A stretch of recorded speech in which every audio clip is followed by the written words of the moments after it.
tutti, bentornati allo Scrigno del Calcio, bentornati alla rubrica La partita della settimana. Certo, questa settimana con la sosta era difficile trovare una partita.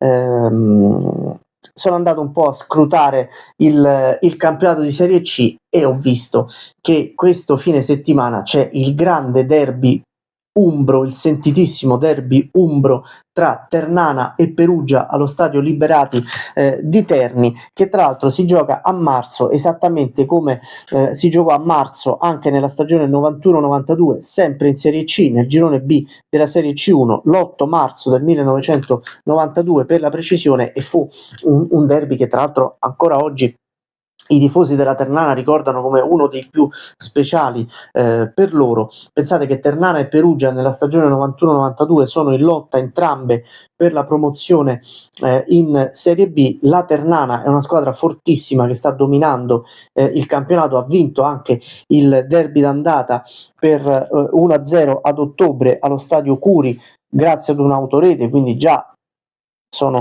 ubriachi di felicità per il derby d'andata, ma c'è da concentrarsi ovviamente per essere promossi. Il Perugia sta lottando insieme alla Fidelis Andria per andare in Serie B. Ci sono queste tre squadre che si giocano i due posti per la Serie B, non ci sono playoff, non c'è nient'altro che la promozione per prima e seconda della classifica. Allo stadio Liberati di Terni si gioca Ternana-Perugia l'8 marzo del 1992, la partita è molto tesa, molto tirata, anche molto nervosa. Alla fine vince la Ternana 1-0, gol del centrocampista Dermilio all'87esimo. È veramente l'anno della Ternana, un gol, un derby vinto con un autogol all'andata, un derby vinto con un gol quasi al 90esimo al ritorno. È un po' la vittoria che lancia i rossoverdi verso il ritorno in Serie B, ma soprattutto sarà una sconfitta decisiva, determinante per il Perugia, che alla fine della stagione la Ternana arriverà prima, il Perugia arriverà terzo ad un solo punto dalla promozione in Serie B, ad un solo punto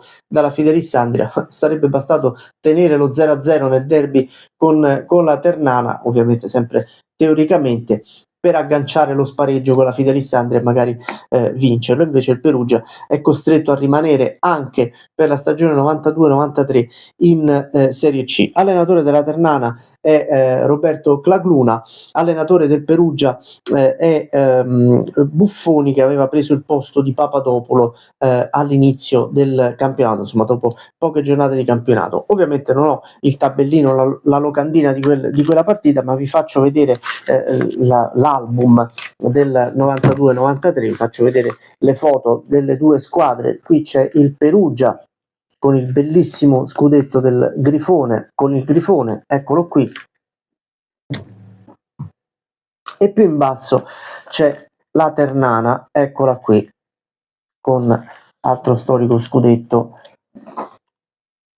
ovviamente rosso e verde. E insomma, Ternana Perugia è veramente uno di quei derby molto sentiti, tra l'altro le uniche due città capoluogo di provincia della regione Umbria, quindi c'è questa grande rivalità. Quest'anno la Ternana è in lotta per il primo posto con l'Entella, mentre il Perugia è più indietro e rischia anche di non qualificarsi per i playoff, anche se adesso è tutto molto più allargato, con praticamente la metà delle squadre della Serie C che disputano i playoff. Però questo Ternana Perugia che si gioca questa settimana, quest'anno, mette in palio soprattutto punti pesanti in chiave promozione per la Ternana.